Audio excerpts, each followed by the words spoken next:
महाराष्ट्र के deputy CM Ajit Pawar अब हमारे बीच नहीं रहे हैं और इस बीच हादसे का एक सीसीटीवी फुटेज भी सामने आया है जिसमें देखा जा सकता है कि हादसा किस तरीके से हुआ। और इस बीच राजनीति भी शुरू हो गई है। पश्चिम बंगाल की मुख्यमंत्री ममता बनर्जी ने इस हादसे की जांच की मांग उठाई है और कई गंभीर सवाल खड़े किए हैं। लेकिन आज हम अपनी इस वीडियो में आपको बताएंगे अजीत पवार का वो ख्वाब जो अधूरा रह गया। उनकी ये उड़ान आखिरी उड़ान बन गई और एक ख्वाब जो बरसों से उन्होंने अपनी आंखों में सजा के रखा था वो अधूरा रह गया। नमस्कार, आप देख रहे हैं न्यूज़ 18 राजस्थान का डिजिटल चैनल और आपके साथ मैं हूं वंदना त्यागी।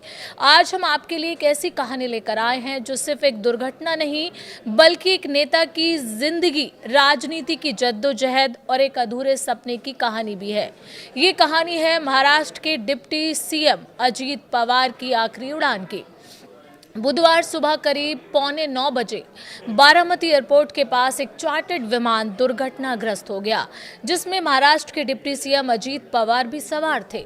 सभी लोगों की मौत हो गई। मरने वालों में थे अजीत पवार, महाराष्ट्र के उप मुख्यमंत्री पिंकी माली, फ्लाइट अटेंडेंट वीडीपी जाधव सहायक, सुमित कुमार पायलट और शांभवी पाठक सहायक पायलट। हादसे के वक्त क्या हुआ? बताया जा रहा है कि सुबह कोहरा था, दिखाई बिल्कुल कम दे रहा था। विमान जैसे ही नीचे आया रनवे से पहले लड़खड़ाया। कुछ सेकंड के भीतर चमकीला ब्लास्ट और फिर भयंकर आग की लपटें। स्थानीय लोग दौड़े लेकिन आग इतनी तीव्र थी कि आगे बढ़ना संभव नहीं हुआ। विमान झट से टूट गया और सभी यात्रियों की जान चली गई। अब आपको बताते हैं उस विमान के बारे में जिसमें वो सवार थे। ये कोई आम विमान नहीं था, ये बॉम्बार्डियर लीयरजेट 45 XR एक प्रीमियम बिजनेस जेट था। 9 सीटर था, 2 शक्तिशाली इंजनों से लैस था। 860 किलोमीटर प्रति घंटा की टॉप स्पीड थी। 51,000 फीट तक उड़ान की क्षमता थी।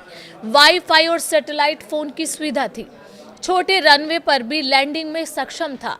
प्लेन को बनाने वाली कंपनी का नाम है VSR वेंचर्स प्राइवेट लिमिटेड जिसका रजिस्ट्रेशन VTSSR के से था। ये विमान भारत में प्राइवेट और बिजनेस चार्टर्ड के लिए खूब इस्तेमाल होता था।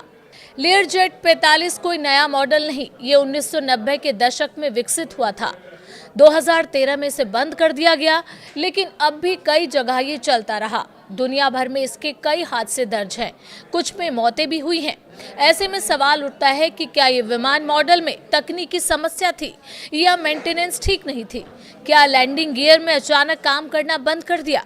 क्या मौसम ने भूमिका निभाई?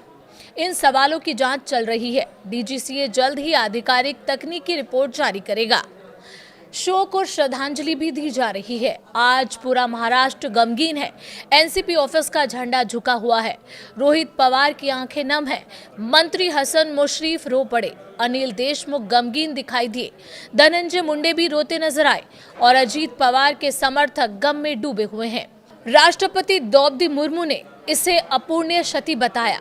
प्रधानमंत्री नरेंद्र मोदी ने उन्हें जनता का नेता बताया और उनके जाने को दुर्भाग्यपूर्ण करार दिया। गृह मंत्री अमित शाह ने कहा कि उन्होंने हमेशा हर वर्ग के लिए काम किया। डिप्टी सीएम एकनाथ शिंदे बोले कि महाराष्ट्र के लिए आज एक काला दिन है। नेता विपक्ष राहुल गांधी और अखिलेश यादव ने भी शोक जताया। अजीत पवार एक बड़ी राजनीतिक पहचान थे। अजीत अनंतराव पवार का जन्म 22 जुलाई 1959 को अहमदनगर के देओली प्रवर गांव में हुआ था। लोग उन्हें प्यार से अजीत दादा कहते थे। राजनीति में उन्होंने कदम रखा 1982 में जब वो सिर्फ 23 साल के थे। उनका सफर सहकारी चीनी मिल बोर्ड से पुणे जिला सहकारी बैंक अध्यक्ष, विधानसभा से लगातार जीत, कई बार मंत्री और 6 बार डिप्टी सीएम बने। 1991 में वो बारामती के लिए चुने गए लेकिन बाद में चाचा शरद पवार के लिए सीट छोड़ दी। फिर विधानसभा में निरंतर जीतते रहे। वो कृषि, सिंचाई, बिजली, जल संसाधन विभागों में काम कर चुके थे। लेकिन अधूरा रह गया मुख्यमंत्री बनने का सपना। जी हाँ, अजीत पवार मुख्यमंत्री बनना चाहते थे। अजीत पवार हमेशा से मुख्यमंत्री बनने का सपना देखते थे। 2009 के बाद उनके नाम को मुख्यमंत्री के संभावित उम्मीदवारों के रूप में देखा गया, लेकिन राजनीतिक समीकरण ने उन्हें रोक दिया। वो कई बार कंट्रोवर्सी में रहे, कभी विवादित बयान, कभी आरोप, लेकिन जनता के बीच उनकी पैठ मजबूत थी। 2023 में उन्होंने चाचा शरद पवार से अलग कर बीजेपी और शिवसेना के साथ मिलकर सरकार बनाई। एक बड़ा राजनीतिक बदलाव। उनका ये कदम राजनीति में बाहुबल का संकेत भी माना गया। इस वीडियो में हमने बात की एक ऐसे नेता की जो हमेशा जनता के बीच जीते थे, राजनीति में तेजी से बढ़े और जिसके मुख्यमंत्री बनने का सपना आज एक दर्दनाक हादसे के साथ अधूरा रह गया। ये कहानी थी अजीत पवार की आखिरी उड़ान की।